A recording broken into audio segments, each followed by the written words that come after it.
नमस्कार, आप देख रहे हैं सिटी 24 और मैं हूं आपके साथ खुशबू परमार। आइए नजर डालते हैं शहर की प्रमुख खबरों की ओर। उज्जैन दक्षिण से विधायक और मध्य प्रदेश के नए मुख्यमंत्री मोहन यादव की शपथ ग्रहण में उज्जैन से हजारों कार्यकर्ता भोपाल गए हैं। मध्य प्रदेश के मुखिया के तौर पर उज्जैन के लाडले बेटे डॉक्टर मोहन यादव शपथ ग्रहण करने जा रहे हैं, जिसको लेकर कार्यकर्ताओं में खासा उत्साह देखने को मिल रहा है। अपने नेता की शपथ ग्रहण समारोह में शामिल होने के लिए झूमते, नाचते और नारेबाजी करते हुए कार्यकर्ता नजर आ रहे हैं। सुबह जल्दी उठकर अपने नेता को मुख्यमंत्री बनते हुए देखना चाहते हैं, इसलिए सभी भोपाल के लिए सुबह रवाना हो गए। सभी कार्यकर्ताओं में अच्छा खासा उत्साह देखने को मिल रहा है। कार्यकर्ताओं का कहना है कि महाकाल के मन में मोदी और मोदी के मन में अब मोहन यादव बस गए हैं। यादव आज मुखिया बन गए, क्या कहेंगे? आज हमारे प्रदेश के मुखिया श्री मोहन यादव जी के नेतृत्व में हम सब इकट्ठे होकर भोपाल जा रहे हैं। शपथ ग्रहण समारोह में हमारे प्रधानमंत्री नरेंद्र मोदी जी ने जो इतिहास रचा है, महाकाल लोक देके, सौगात देके, दूसरा हमारे ये मुख्यमंत्री जी हमारे उज्जैन के गौरवान्वित जो क्षण 50 वर्षों बाद जो क्षण आया है, ये गौरवान्वित करने का क्षण है। और जो में पूरी दिवाली बन रही है। हर्षोल्लास के साथ कार्यकर्ता के मन में सिर्फ मोहन यादव जी के नेतृत्व में पूरा शहर झूम उठा हुआ है। और हर कार्यकर्ता भाई साहब से डायरेक्ट ऐसा जुड़ाव लगाव है कि हर आदमी यहाँ का उज्जैन का सीएम घोषित हो रहा है। आपका पूरा नाम? मेरा नाम सुनील चावड़, वार्ड क्रमांक 43, पार्षद प्रतिनिधि। नरेंद्र मोदी जी का और अमित शाह का बहुत बहुत धन्यवाद देना चाहता हूं कि एक छोटे से कार्यकर्ता को आज उन्होंने मुख्यमंत्री बनाया है। और ये जो हो सकता है तो बीजेपी में हो सकता है, अन्यथा किसी भी पार्टी में ये नहीं हो सकता है। विकास तो चलता ही आ रहा था। उज्जैन दक्षिण में विकास की नैया मोहन भैया के नाम से सब विकास होता ही जा रहा है और आगे भी बाबा महाकाल की नगरी में विकास होगा और ज़्यादा से ज़्यादा विकास होगा। आपका नाम? मोनू यादव, नगर जिला उपाध्यक्ष, युवा मोर्चा। विश्व के 21 देश की हस्तियां पहली बार उज्जैन में एक मंच पर आएगी।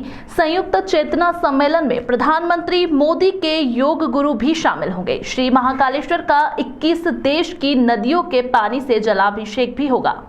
शहर में पहली बार विश्व के 20 से अधिक देशों में महारथी, जो कि अलग अलग विधाओं, आध्यात्मिक गुरु, जीवन कोच, लेखक, संगीतकार, प्रसिद्ध विद्वान, जो फायर ब्रांड स्पीकर के रूप में जाने जाते हैं, एक मंच पर एकत्र होकर संयुक्त चेतना सम्मेलन का हिस्सा बनेंगे और व्यक्तियों, विचारकों, विद्वानों, आध्यात्मिक संगठनों को एक ही चेतना से जोड़ने के उद्देश्य को पूरा करेंगे। उक्त जानकारी आयोजक ग्रुप के डॉक्टर विक्रांत सिंह तोमर ने पत्रकारों को देते हुए बताया कि संयुक्त चेतना सम्मेलन का यूरोपीय योग फेडरेशन और योग विद्या जर्मनी जैसे प्रमुख संगठनों के साथ मिलकर विभिन्न देशों के दृष्टिकोणों को एक साथ लाने का प्रयास है। इस आयोजन में भारत के यशस्वी प्रधानमंत्री नरेंद्र मोदी के योग गुरु डॉक्टर नागेंद्र के अतिरिक्त विश्व भर के 21 देशों के चिंतक, विचारक, योग गुरु शामिल होंगे। कालिदास अकादमी में आयोजित होने वाले भारत में होने वाले इस पहले अंतर्राष्ट्रीय आयोजन का शुभारंभ 15 दिसंबर को दोपहर 12 बजे होगा। समापन 17 दिसंबर को शाम 6 बजे कर्नाटक के राज्यपाल थावरचंद गहलोत के मुख्य अतिथि में होगा। 8 सत्रों में होने वाले इस आयोजन के लिए रजिस्ट्रेशन करवाना अनिवार्य है, जिसका शुल्क मात्र 1000 रुपए है। उज्जैन की अक्षरा किड्स अकादमी में फॉर्म भरकर निःशुल्क प्रवेश पत्र प्राप्त किया जा सकता है। डॉक्टर तोमर ने विस्तृत जानकारी देते हुए बताया कि पूरे विश्व से आने वाली हस्तियां उज्जैन आने को आतुर है। कुछ हस्तियां चार्टर प्लेन से भी आएंगी। अजमेर शरीफ के सलमान सैयद चिश्ती भी आएंगे। आयोजन भारत में कहां हो, इसके लिए उज्जैन सबसे उपयुक्त माना गया, क्योंकि श्री कृष्ण योगेश्वर हैं और भगवान शिव आदि योगी है। भारतीयता की सुगंध और अध्यात्म की नगरी उज्जैनी है। 10 से अधिक राष्ट्रीय और अंतर्राष्ट्रीय संस्थाएं इस आयोजन को सफल बनाने में महती भूमिका निभा रही है। Canada, Germany, America, south Korea, Australia आदि देशों की हस्तियां सम्मेलन में मौजूद लोगों के प्रश्नों के उत्तर भी देंगे। उज्जैन पुलिस कंट्रोल रूम पर ट्रैफिक व्यवस्था को लेकर की गई बैठक, किए गए नो व्हीकल जोन व एकांकी मार्ग पर ठोस निर्णय। उज्जैन पुलिस कंट्रोल रूम शहर की ट्रैफिक व्यवस्था को दुरुस्त करने को लेकर एक बैठक आयोजित की गई, जिसमें मुख्य रूप से शहर के व्यस्ततम मार्गों को एकांकी व no vehicle zone, hotel, home stay वाले द्वार मार्ग खड़े करने पर रोक लगाई गई। क्षेत्रीय रहवासियों के लिए वाहन पास जारी करना, दौलतगंज क्षेत्र में वाहन लोडिंग व अलोडिंग का समय रात्रि में 11 से सुबह 5 बजे तक हो एवं विशेषकर ऑटो रिक्शा व ई रिक्शा चालकों का रूट तय हो व आपराधिक रिकॉर्ड वाले चालकों को बंद करना तथा ड्रेस कंपलसरी और खासकर पेट्रोल पंप पर बिना हेलमेट पेट्रोल नहीं देने के लिए निर्णय पर ठोस विचार किए गए। साथ ही साथ महाकाल कोट मोहल्ला व हरसिद्धि क्षेत्र में ई रिक्शा व ऑटो चालकों को प्रतिबंधित किया जाएगा। उज्जैन जिला कलेक्टर कुमार पुरुषोत्तम व पुलिस अधीक्षक सचिन शर्मा ने जानकारी देते हुए बताया कि इन सभी बिंदुओं पर जल्द ही सख्त कदम उठाते हुए सभी नियमों का पालन अनुसार कार्रवाई की जाएगी, ताकि उज्जैन शहर में बाहर से आने वाले श्रद्धालुओं को किसी प्रकार की अव्यवस्था नहीं हो और यहां से लौटते समय वहां लोग अपने साथ में उज्जैन शहर से एक अच्छा संदेश लेकर लौटे। की गई किस तरह के सुझाव आ रहे हैं, क्या कुछ नवाचार अब शहर में किए जाएंगे? उज्जैन जिले में अब से एक सप्ताह पूर्व एक मुहिम शुरू की गई थी, आपका शहर आपके सुझाव। इसमें विभिन्न जो एज ग्रुप्स हैं और विभिन्न जो जेंडर है, उन्होंने लगभग 800 के ऊपर सुझाव और सलाह भेजे थे और लगभग 250 पेज का एक डॉक्यूमेंट तैयार हुआ है। तो इन सभी सलाहों पे क्रमवार तरीके से जो सबसे इजीली इम्प्लीमेंट किए जा सकते हैं, उनको आने वाले समय में हम लोग इन्फोर्स करेंगे। तो क्या कुछ योजनाएं किस तरह से शुरुआत की जाएगी ट्रैफिक को लेकर? भी ट्रैफिक को लेके बेसिकली जो बहुत जैसा बताया गया कि कुछ चीज़ें ऐसी हैं जो बहुत, अगर हम सिंपली अगर एग्री कर लें, खासकर जैसे हमारे यहाँ हरसिद्धि माता का मंदिर हरसिद्धि पाल तक है, तो बहुत भारी मात्रा में ई रिक्शाज और ऑटो रिक्शाज वहाँ पे खड़े रहते हैं, जिसके कारण वहाँ दर्शनार्थियों को निकलने की जगह नहीं बचती है। तो आज ऐसे 5-6 पॉइंट लगभग डिस्कस किए गए हैं, जिनको हम स्ट्रिक्टली इन्फोर्स कराएंगे। तो कुछ में पार्किंग की भी एक बड़ी समस्या आती है, क्या नए पार्किंग स्थल भी बनाए जाएंगे? कहाँ कुछ ये जैसा बताया गया कि सीनियर्स के हिसाब से कॉम्प्रिहेंसिव मोबिलिटी प्लान बन रहा है, तो 1-2 महीने बाद इसकी जब प्रेजेंटेशन होगी उसमें इन सारे पॉइंट्स को कवर किया जाएगा। सर, महाकाल थाने के सामने भी जो है ई रिक्शा और ऑटो वालों ने कब्जा कर रखा है, जिसके कारण वहाँ बहुत जगह कम बचती है और आने वालों को बहुत समस्या होती है। अभी आज इन पॉइंट्स को हमने आइडेंटिफाई किया गया है, इस समय हम इनको करेंगे और नेक्स्ट में इसको भी हम कवर करेंगे। तो इसके पहले भी कई बार इस तरह की बैठकें हो चुकी हैं। पिछली बैठक में भी 2 प्रीपेड बूथ चेयरमैन बनाने की बात कही गई थी, लेकिन अभी तक उसमें कुछ इंप्लीमेंट या अमली जामा उसको नहीं पहनाया गया। तो क्या कुछ इस तरीके? नहीं, कई बार जो डिस्कशंस होते हैं उनको इम्प्लीमेंटेशन ग्राउंड में कई बार विभिन्न जो एजेंसियां हैं और विभाग हैं, उनसे जो समन्वय होता है उसके कारण होता है। इसीलिए यहाँ पे विभिन्न विभागों के सभी अधिकारी यहाँ पे मौजूद थे और आज भी जो डिस्कशन हुआ है वो यही हुआ है कि सब लोग यदि एग्री करेंगे तो इन बिंदुओं पे हम आगे चर्चा करेंगे और इसको स्ट्रिक्टली इन्फोर्स करेंगे। Thank you. ट्रैफिक व्यवस्था को लेकर बैठक की गई, किस तरह के सुझाव आ रहे हैं, क्या कुछ नए नवाचार अब शहर में किए जाएंगे? देखिए, ट्रैफिक आज की तारीख में सबसे ज्वलंत इशू है और ये ऐसी समस्या है जिसके लिए समन्वित काम की ज़रूरत है। आज ये बैठक जितने स्टेक होल्डर थे सबको बुलाई गई है और उनसे सुझाव भी लिए गए, बहुत ही अच्छे सुझाव आए। इन पे धीरे धीरे अब काम शुरू करेंगे फेज वाइज और निश्चित तौर पे ये लगातार काम करने से स्थिति में सुधार होगा। सर, समितियां भी बनाने की बात कही, किस तरह की समिति बनेगी, क्या कुछ उनके प्राथमिकता क्या रहेगी? सर, देखिए, आमतौर पे जो बैठक होती है फिर वो 1-8 महीने के लिए बाद होती है और कई बार दूसरे काम हो जाते हैं तो बैठकें थोड़ी समय में विलम्ब हो जाता है। एक सब कमेटी रहेगी जो अपने जो अधिकारी है, रोशन, नगर निगम कमिश्नर, ADM और एडिशनल SP, जो समिति के जो निर्णय लिए गए उनको इम्प्लीमेंट करने के लिए डे टू डे बेसिस पे काम करेंगे। सर, लगातार बैठकें करने की बात कही, ये हम हर 1 महीने में इस बैठक को करेंगे। सर, धार्मिक स्थलों के आसपास भी बहुत ई रिक्शा और ऑटो वालों का जमावड़ा रहता है, जिसके कारण समस्याओं का सामना। देखिए, निश्चित तौर पे पहले हम लोग सब चुनाव में व्यस्त थे, समस्या मालूम है, अब उन पे कार्रवाई होगी। मध्य प्रदेश के नए मुख्यमंत्री मोहन यादव के शपथ ग्रहण समारोह को लेकर उज्जैन वासी उत्साहित है। सीएम यादव के मुख्यमंत्री बनने पर उज्जैन के फ्रीगंज स्थित हरिओम रेस्टोरेंट के संचालक ने दिन भर के लिए चाय निःशुल्क कर दी, जिसके बाद उनकी दुकान पर चाय पीने वालों की भीड़ लग गई। सीएम पद पर मोहन यादव के नाम की घोषणा होने के बाद से ही उज्जैन शहर में जश्न का माहौल है। शहरवासी अपने अपने तरीके से मोहन यादव की सीएम के रूप में ताजपोशी होने को लेकर जश्न मना रहे हैं। बुधवार को शपथ ग्रहण वाले दिन फ्रीगंज से हरिओम कैफे रेस्टोरेंट संचालक आशीष राठौड़ ने बताया कि 52 वर्ष बाद शहर का बेटा मुख्यमंत्री बन रहा है, जिससे शहर का विकास होगा। इसी खुशी में आज सुबह से सभी को निःशुल्क चाय पिलाना शुरू किया है। सिलसिला रात 9 बजे तक इसी तरह जारी रहेगा। राठौड़ ने बताया कि शाम तक 300 लीटर दूध की चाय वितरित की जाएगी। अगर कम पड़ गया तो और मंगवा लेंगे, लेकिन चाय रात तक वितरित होगी।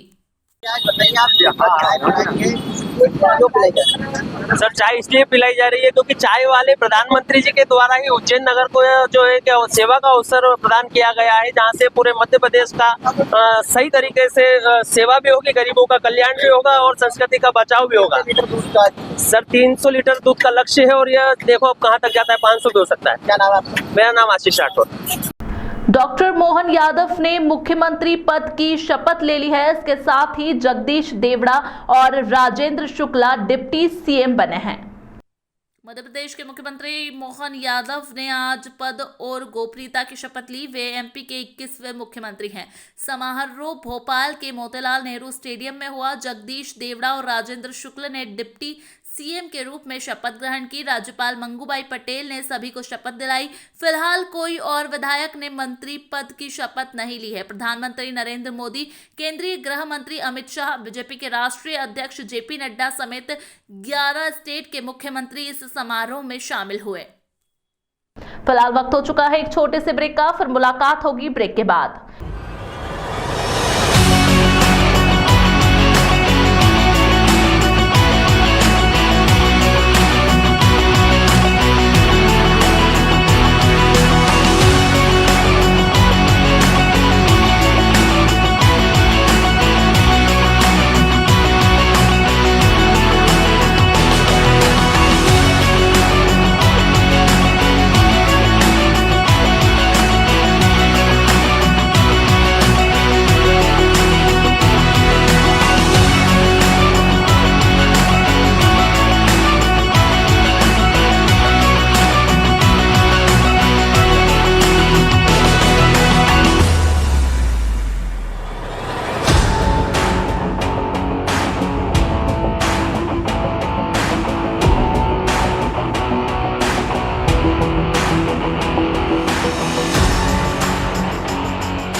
ब्रेक के बाद एक बार फिर आप सभी दर्शकों का स्वागत है। आइए नजर डालते हैं शहर की प्रमुख खबरों की ओर। उन्हेल के ग्राम करनावदा जमीन विवाद को लेकर महिला के साथ मारपीट का मामला सामने आया है।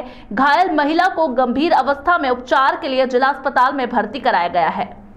आपको बता दें कि घायल परिवार ने पुलिस पर कार्रवाई नहीं करने के आरोप भी लगाए हैं। उन्हेल थाना क्षेत्र के ग्राम करनावद में जमीन विवाद को लेकर एक महिला के साथ आंजना पटेल आरोपी द्वारा मारपीट की घटना को अंजाम दिया गया। घायल महिला चांदनी ने जानकारी देते हुए बताया कि उनकी जमीन का केस चल रहा है और फिलहाल में भूमि स्वामी का बोर्ड उन्होंने अपनी जमीन पर लगाया हुआ है। गाँव में ही रहने वाले आंजना समाज का व्यक्ति अपना ट्रैक्टर लेकर आया और बोर्ड को उखाड़ने लगा। जब महिला और उसके परिवार ने इस बात का विरोध किया तो उसने धोखे से महिला पर जानलेवा हमला कर दिया। महिला के सर पर गंभीर चोट आई है, जिसे उपचार के लिए जिला अस्पताल में भर्ती कराया गया है। घायल महिला के ससुर अलाउद्दीन ने बताया कि इसके पहले भी आरोपी द्वारा कई बार घर पर आकर गाली गलौज की घटना को अंजाम दिया है। घर में अकेली महिला को देखकर आरोपियों द्वारा गाली गलौज और धमकी दी जाती है। इसकी शिकायत कई बार थाने पर भी की है, पर अभी तक कोई सुनवाई नहीं हुई है। पुलिस के पास शिकायत लेकर पहुंचते हैं तो उन्हें कार्रवाई करने से मना कर दिया जाता है। फरियादी ने कहा कि अगर हमारे साथ न्याय नहीं हुआ और पुलिस ने हमारी नहीं सुनी तो हमें अगर धरना भी देना पड़ा तो हम तैयार हैं। आरोपी पर कड़ी से कड़ी कार्रवाई करने की मांग की गई है। उन्हेल पुलिस ने मामले को लेकर जांच शुरू कर दी है।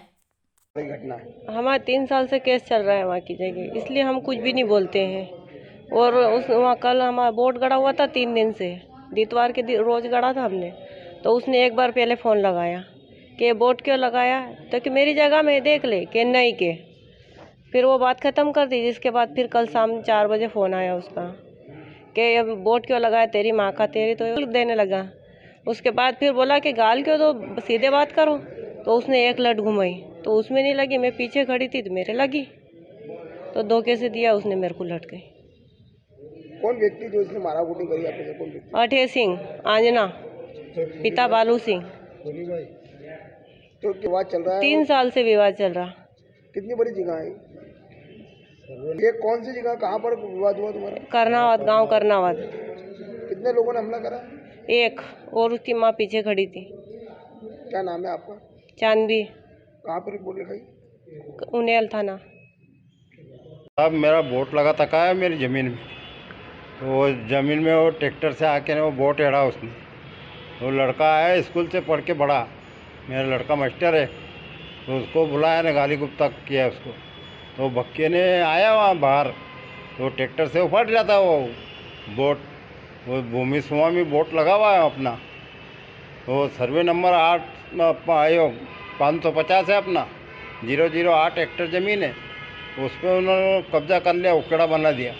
और दादागिरी, हर समय दादागिरी करता है। मैं बार बार रिपोर्ट वही उखाड़ रहा था नहीं, तो उसने बोला क्यों उफाड़ रहे भैया, तो वो लठ लेके ने इसके ऊपर पड़ा, इसके सिर में लठ मार दिया उसने। और हर बार गाली तो गुप्ता करता है सर, वहाँ रहता है ने वो उकड़े में डालने जाता है ने, वहाँ ये घूमते हैं बाड़े में, ये वो गाली तो गुप्ता करते हैं, तो हमने बोलते ही नहीं है कुछ, क्यों केस चल रहा था, हम तो बोलते ही नहीं है उसके सामने। वो ज़्यादा है, पैसे कौड़ी दे देता है थाने तूने में, हम चुपचाप बैठे रहते हैं। कई बार दे दी हमने रिपोर्ट तो थाने पे, हमें 20 बार दे दी, पर कोई कार्रवाई नहीं होती है। कुछ धरना देंगे फिर वहाँ जाके ने कोठी पे। क्या नाम है आपका? अलाउद्दीन। कहाँ के रहने वाले? वो करनावत का रहने वाला, थाना उन्हेला। नवनिर्वाचित मुख्यमंत्री डॉक्टर मोहन यादव उज्जैन आए और बतौर मुख्यमंत्री पहली बार उज्जैन आए। डॉक्टर यादव का हेलीपैड पर आत्मीय स्वागत किया गया। प्रशासनिक अधिकारियों द्वारा आगवानी भी की गई। बुधवार को मध्य प्रदेश के नवनिर्वाचित मुख्यमंत्री डॉक्टर मोहन यादव उज्जैन आए। इस दौरान हेलीपैड पर बतौर मुख्यमंत्री पहली बार उज्जैन आए डॉक्टर यादव का आत्मीय स्वागत किया गया। वरिष्ठ प्रशासनिक अधिकारियों द्वारा मुख्यमंत्री की आगवानी की गई। मुख्यमंत्री बनने के बाद पहली बार उज्जैन आए डॉक्टर मोहन यादव का स्वागत पुष्पगुच्छ और पुष्पमाला भेंट कर किया गया। इस अवसर पर विधायक अनिल जैन कालूहेड़ा, संभागायुक्त doctor Sanjay Goyal, IG Santosh Kumar Singh, collector Kumar Purushottam, police अधीक्षक सचिन शर्मा, नगर निगम आयुक्त रोशन कुमार सिंह, अपर कलेक्टर प्रीति यादव, सीईओ जिला पंचायत मृणाल मीना, एडीएम अनुकूल जैन उपस्थित थे। प्रदेश के मुख्यमंत्री डॉक्टर मोहन यादव आज उज्जैन आए और सीधे बाबा महाकाल मंदिर पहुंचकर बाबा महाकाल के दर्शन कर आशीर्वाद लिया। मध्य प्रदेश के मुख्यमंत्री की कुर्सी संभालने के पश्चात आज पहली बार डॉक्टर मोहन यादव अपने गृह नगर उज्जैन पहुंचे, जहां पुलिस लाइन स्थित हेलीपैड पर स्थानीय भाजपा नेताओं और प्रशासनिक अधिकारियों ने मुख्यमंत्री की आगवानी का स्वागत किया। यहां से मुख्यमंत्री सीधे महाकाल मंदिर पहुंचे और बाबा महाकाल के दर्शन कर पूजा अर्चना की। इस दौरान उन्होंने गर्भगृह में जाकर भगवान महाकाल का पंचामृत अभिषेक कर आशीर्वाद लिया। इस मौके पर महाकाल मंदिर समिति द्वारा मुख्यमंत्री को प्रसाद और तस्वीर भेंट कर सम्मान किया गया। यहीं पर मीडिया के साथ बातचीत करते हुए मुख्यमंत्री ने कहा, मोहन यादव के मध्य प्रदेश का मुख्यमंत्री बनने पर मंडी में व्यापारियों और किसानों ने गणेश मंदिर में आरती की। उज्जैन के दक्षिण विधानसभा से विधायक और अब प्रदेश के मुख्यमंत्री बनने पर डॉक्टर मोहन यादव के समर्थकों, व्यापारी वर्ग, किसानों और मंडी प्रशासन के अधिकारियों और कर्मचारियों ने खुशी मनाई।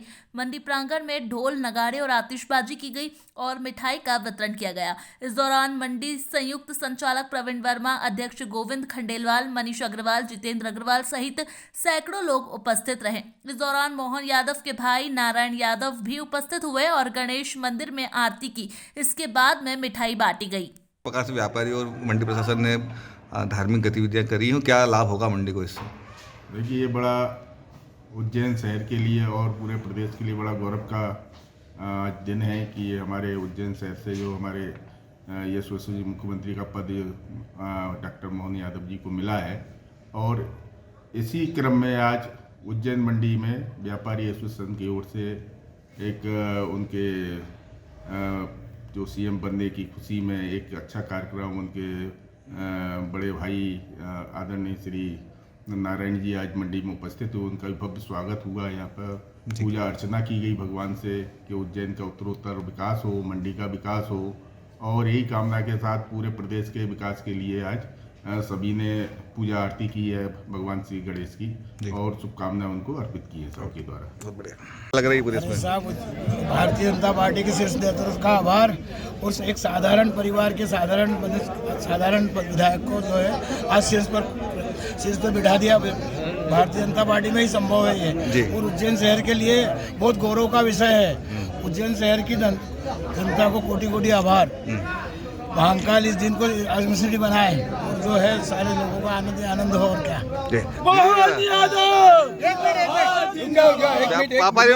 मोहन जी यादव के मुख्यमंत्री बनने से व्यापारिक समुदाय में आज जो खुशी की लहर दौड़ी है। आज 20 साल से 25 साल से हम जो जिस कठिनाइयों का सामना करना पड़ रहा था, मोहन जी यादव के मुख्यमंत्री बनते से ही मंडी में एक उत्सव का माहौल बन गया। और उत्सव के माहौल बनते से ही मैं समझता हूँ समस्त व्यापारियों की समस्त समस्याओं का निदान होगा। ये बात का मैं आपको सबको विश्वास दिलाता हूँ। और ये आज का दिन जो है मुख्यमंत्री जी मोहन यादव जी के बनने से उत्सव का दिन है, प्रदेश के उत्सव उत्सव का दिन है। प्रदेश के अंदर जितना विकास की गंगा बहा दी जाएगी, ये बात हम सबको व्यापारियों को पूर्णतः विश्वास है। मोहन जी यादव के मानस्तंभ प्रतिष्ठा एवं गजरथ महामहोत्सव में निकाली भव्य शोभा यात्रा। प्रभु नेमी कुमार की बारात में जमकर नाचे भक्त। 56 करोड़ बारातियों का रास्ते भर हुआ स्वागत। दशहरा मैदान पर चल रहे 7 दिनी मान स्तंभ प्रतिष्ठा व गजरथ महोत्सव में मंगलवार को शोभा यात्रा निकली। प्रभु नेमी कुमार की बारात निकली, जिसमें 56 करोड़ बारातियों का रास्ते भर स्वागत हुआ। बैंड बाजों सहित जूनागढ़ को प्रस्थान किया गया। नगर के द्वारों पर स्वागत हुआ। शहर में कई जगह स्टेज बनाकर समाज सेवी संस्थाओं ने स्वागत किया। दिगंबर जैन सोशल ग्रुप सम्यक ने भी स्वागत किया। नेमीनाथ जिन बिंब पंच कल्याणक में युवराज नेमी कुमार की बारात मुंदड़ा कॉलोनी से नरेंद्र नीरज जैन सोगानी के निवास से निकली और दशहरा मैदान पहुंची। नेमी कुमार नीरज सोगानी जी बने। हाथी ऊंट बग्गियां शामिल हुई। बारात में प्रत्यक्ष अप्रत्यक्ष 56 करोड़ रघुवंशी शामिल हुए। ये पंच कल्याणक महामहोत्सव कार्यक्रम है। इसमें भगवान नेमीनाथ जी का पंच कल्याणक मनाया जा रहा है। आज का जो कार्यक्रम भगवान नेमीनाथ जी बारात का कार्यक्रम है। नेमीनाथ जी की बारात निकली वहाँ से दशहरा मैदान, यहाँ पे उनकी बारात आएगी। उस बारात के आगमन के लिए सारी जो सब व्यवस्था रखी गई है। और इस पंच कल्याण महामहोत्सव में आज भगवान का जन्म, मतलब बारात के बाद उनका वैराग्य और उनके तप और मोक्ष की प्राप्ति का कार्यक्रम चलना है। 3 दिन और बचे इस कार्यक्रम को शेष होने। अशोक जैन, मैं आज राजा समुद्र, मतलब हमारे जो भूमिका बनती है आज राजा समुद्र, मेरी पत्नी शिवा देवी और भगवान नेमीनाथ हमारे पुत्र इस रूप में मनाया जा रहा है। ये पंच कल्याण उनके बारात के उत्सव। आज ये महोत्सव चल रहा है, क्या पूरा हो? आज बारात निकल जाएगी, कितने बाराती शामिल होंगे? ये नेमी कुमार की विशेष बारात है, जो कि 56 करोड़ यदुवंशियों के साथ निकाली जाएगी और जिसमें नारायण, श्री कृष्ण, बलदेव, बलभद्र आदि के रूप में भी आपको सुंदर पात्रों को देखने को सौभाग्य प्राप्त होगा। जिस प्रतिमा पर ये संस्कार करते हुए नेमीनाथ भगवान बनाए जाएंगे, उनको भी इस बारात के निमित्त से पूरे नगर में परिभ्रमित करने का प्रयास किया जाएगा। बहुत बड़ा आयोजन ये पूरे पंचकल्याणक के विशेष रूप से यहाँ आकर्षण के रूप में प्राप्त होने वाला है, जो पूर्व काल में चौथे काल में 56 करोड़ यदुवंशियों को एकत्रित करते हुए ये बारात द्वारिका से निकलते हुए जूनागढ़ की ओर राजुल को वरने के लिए निकली थी। उसका ये दृश्य छोटे रूप में यहाँ दिखाने का प्रयास किया जा रहा है। फिलहाल इस अंक में इतना ही। नई खबरों के साथ बने रहने के लिए देखते रहिए सिटी 24। नमस्कार।